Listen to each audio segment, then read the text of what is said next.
So, hi everyone, my name is Justin, and in this project, we'll try to understand how people arrange the objects in their environment to suit their needs. So,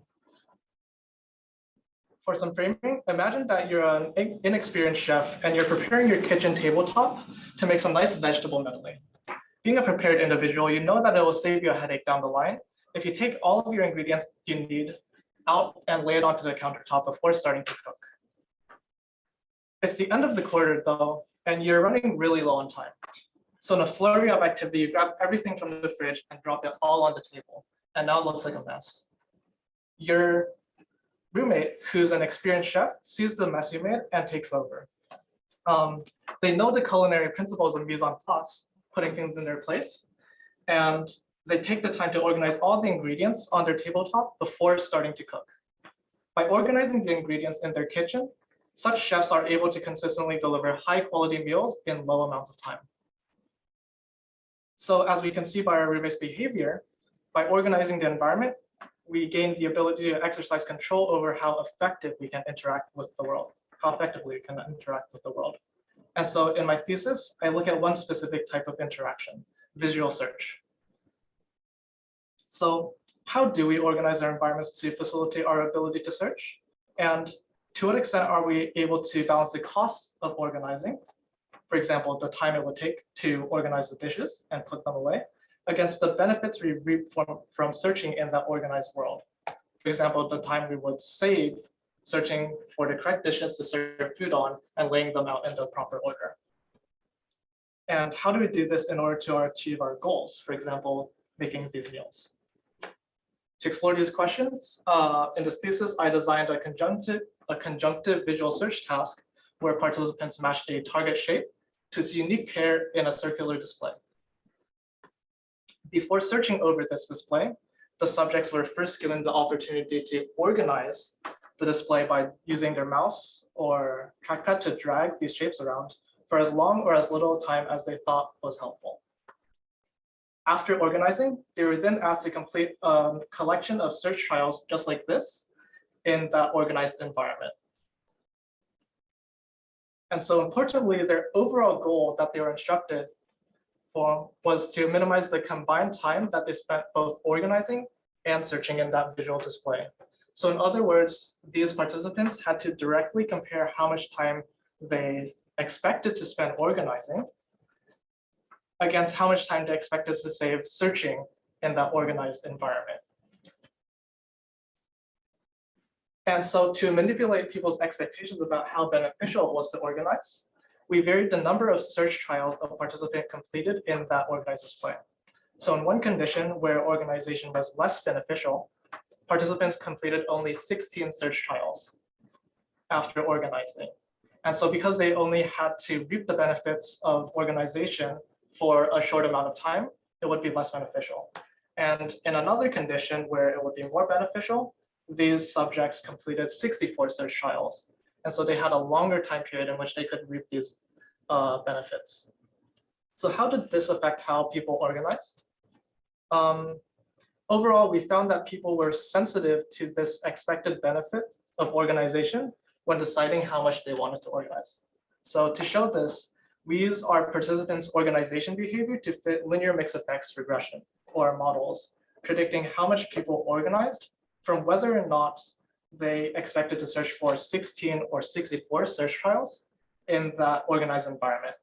And so by doing so, we were able to obtain the model's marginal means, which describe how organization behavior changes as a function of expected reward. So on this left plot here, we compare the total amount of time spent organizing, which is the y-axis, to the expected reward on the x-axis, the number of trials they spent searching. And so on this right and on the right plot, we make that same comparison, except now we're calculating the total amount of time or total amount of distance the object moved when organizing. So looking at our outputs, we find that people are in fact sensitive to the expected rewards of organizing. They both take more time when they expect the rewards of organization to be higher, and they also perform more organization actions when they expect the rewards to be higher. Now, to understand how this affected the trial level search performance, the time it takes for a web to find an object, we then used a similar modeling procedure, except this time we predict that we're predicting the trial level search times instead of these other measures on the y-axis from the expected reward. And so when we do so, we find that there's a moderately sized effect of the reward of search times. So succinctly, that means that when people expect to gain more by organizing, they do organize more. And that when this happens, they are able to facilitate their ability to search in that environment, reducing the time it takes to find objects when the expected rewards are larger. And so now that we have positive evidence that organizing does in fact benefit visual search, and that these people are trying to leverage those benefits in some way, we can now ask a secondary question. To what extent can we leverage these benefits relative to the cost of organizing to minimize the overall time it takes to complete this task? So in other words, to what extent can we incorporate how much time we take sorting that environment with the amount of time we would have saved in that organized environment relative to when we would not have organized at all. So to answer this question, we recruited a separate sample of participants who only searched to get a baseline estimate of the task performance to get a comparison. And so overall, we found that people overestimated and failed to improve their task efficiency, so that they overestimated how worth it was to organize, how much time they saved from it, relative to how much time they would spend actually organizing their environment. So to make this claim, we computed the total time saved over a set of trials. So this is simply the average time savings for the search trial in this block, basically how the average time an outsider in the unorganized environment spent searching minus the average amount of time the organizer spent searching in their organized display, multiplied by how many search trials they took, the expected reward, essentially, and subtracted by the total time it took to organize that display. So with this measure, we can now directly compare the costs of organization to the benefits of having organized in that display. And so we found that overall, the benefits of organization was larger than the costs, and they failed to achieve efficient task performance.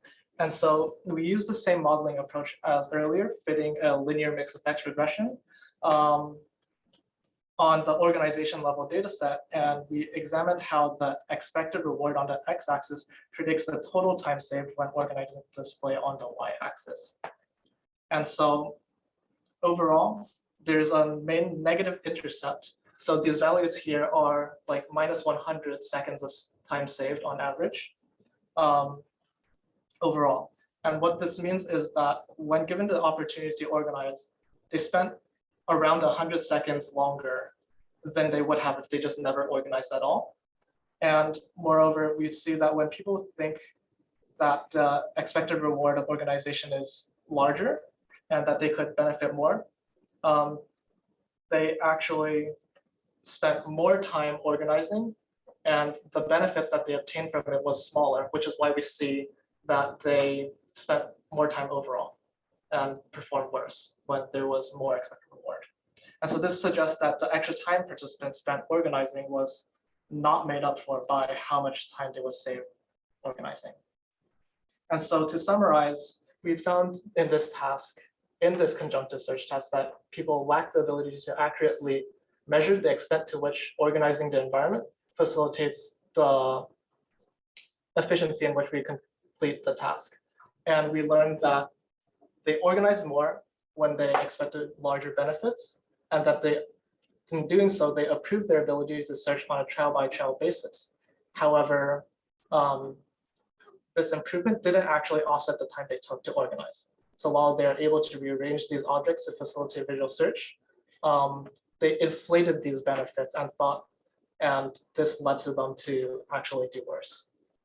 And that's all for me. Does anyone have any questions?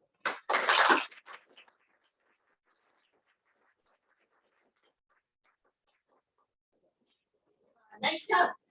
One of the questions that I have is how confident were they in their answers? So for example, if you organize your visual search space in such a way that you just say, okay, I'll just answer these questions, but what if I don't have confidence? So maybe the benefit really isn't in the time performance, but rather in the confidence of the answer.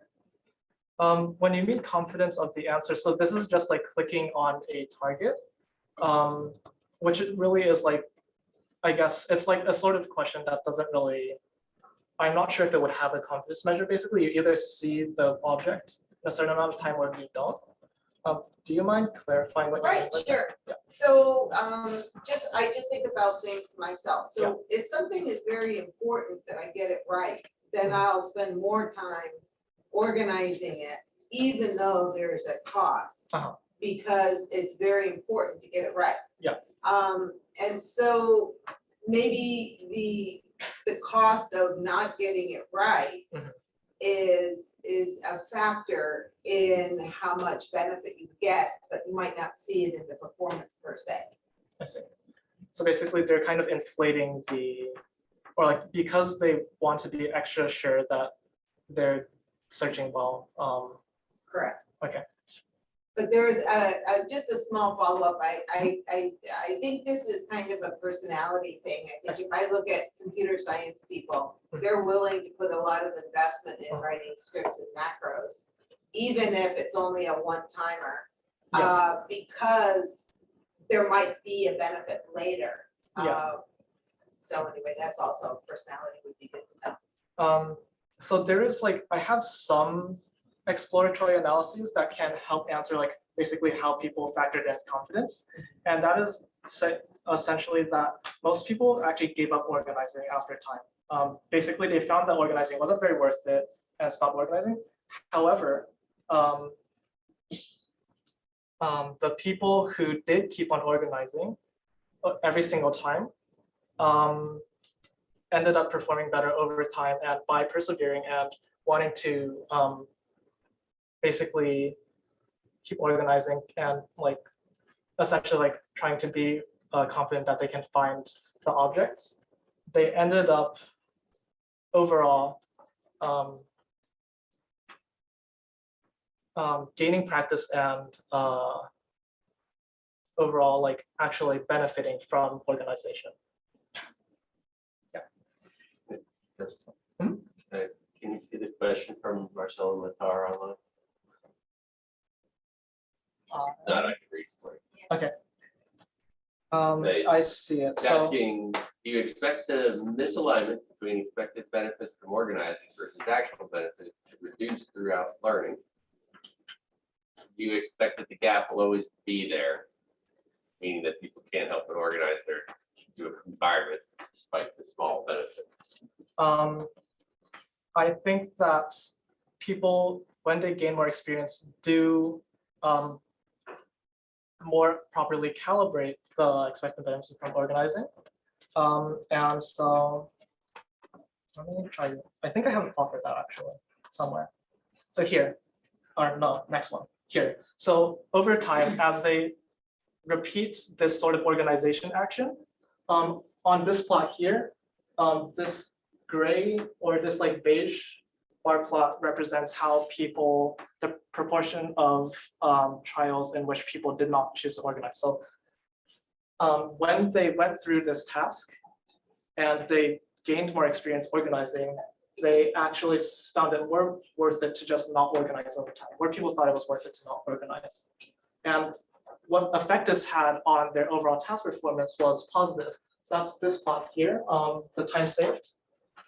So originally, when they did not have much experience, they lost around 120 seconds of time relative to if they just did not organize. But as they stopped organizing, they actually were able to do better and improve their task performance over time. So they do calibrate their expectations.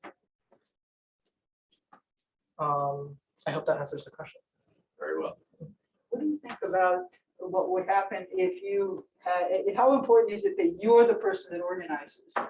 as opposed to getting organized by somebody else. So if somebody who knows what they're doing really well organizes the structure for you, does that benefit you, or is it as much as it would benefit, or more than it would benefit if you did it yourself? It's actually the person who organizes greatly improves their search times versus someone who sees that organized display, basically only has the perceptual experience, but not the mental representation to benefit from that. So in this plot, on this left plot here, we have basically the organizer's search times. And we use some sort of unsupervised clustering approach to basically classify how they organized. So either they didn't organize or they tried to cluster by color, shape, or texture. We found that when the organizers clustered by texture, they actually have the amount of time they would take to search in that environment. But if we take this to separate sample participants and show them that organized environment, and they don't have that mental representation, they barely benefit from organizing by texture overall.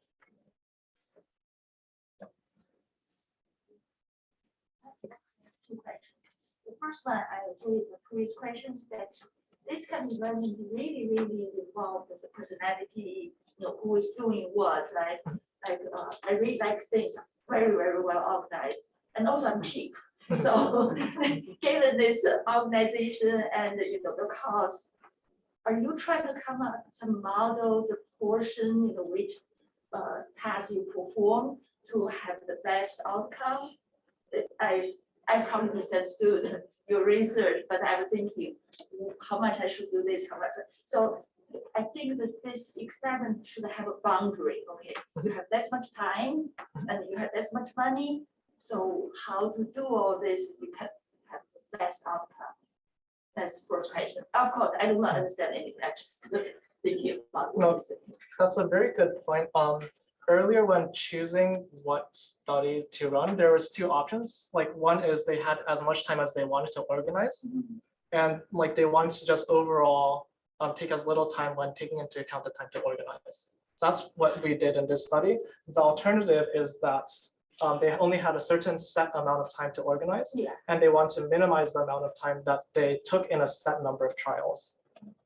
Or not set amount of trials, they had a set amount of time to search, and they wanted to complete as many trials as they could. The reason why we went with the first study instead of the second study was largely for statistical reasons. Basically, with a study design like we had, we were able to compare trial by trial how people changed their search times, which we couldn't with that other formulation. And so second question is, so is there a practical application of this research?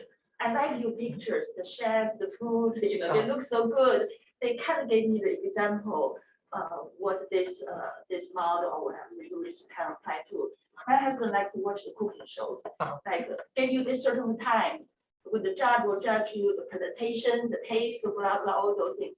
So what kind of practical application do research will have in the real life?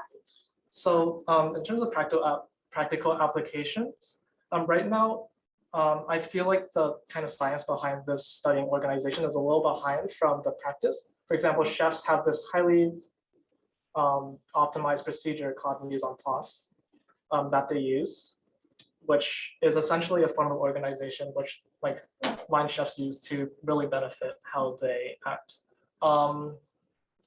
Right now in this research, we're trying to understand like to what extent this actually benefits what they do. And so like perhaps like one application, if we want to apply the same exact type of study to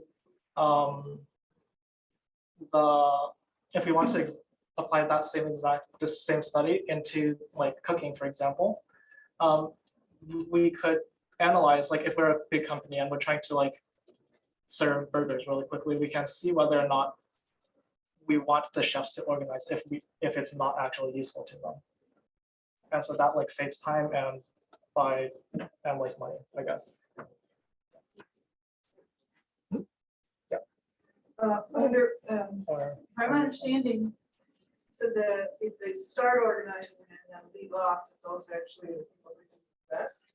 Mhm. So I'm wondering if you think there's some kind of learning going on, or maybe the organization, the time they spend organizing gets them develop a better search image, or, to figure out what exactly the parameters are they have to pay attention to, and after they have some practice organizing, they don't actually have to do the organizing anymore because they have highlighted for themselves the particular things they need to know, they need to be ready to use to pick the right answers. So I wonder if you have some comment about what you think might be going on during that process, some kind of learning process that could be going on during the initial organization.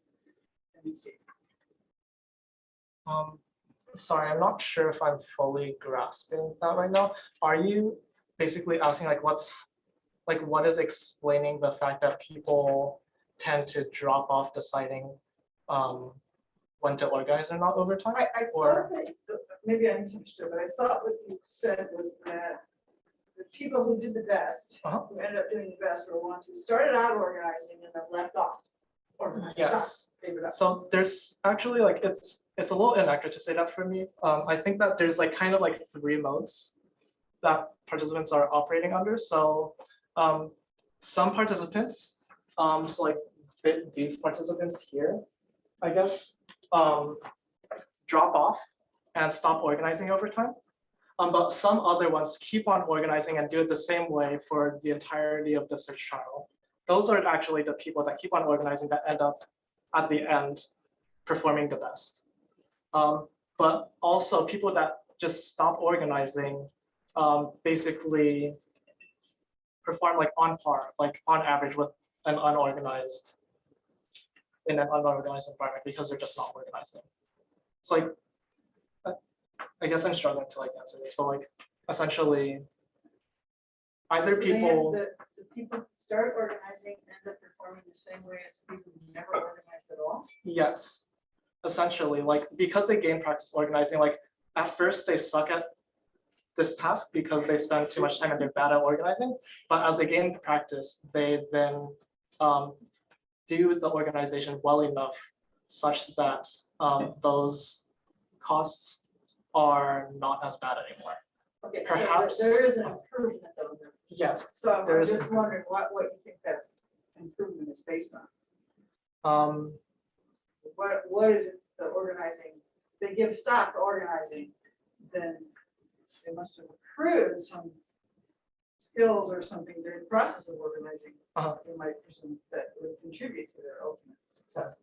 so for the people that kept on organizing, I think that what's happening is they're basically just like knowing what they're trying to do, and they're just like, at that point, it's just like their motor skills. They're not actually trying to figure out what they're doing anymore. But with the people that end up stopping organizing, I think what's happening is they're calibrating exactly like how worth it is to organize in an organized environment. And they're like calibrating like exactly like they're gaining experience like knowing actually how long it takes for them to organize. Well, that could be one explanation, but Yeah. it seems like there are others. Yeah, there are probably many more, I think. Thank you. Okay.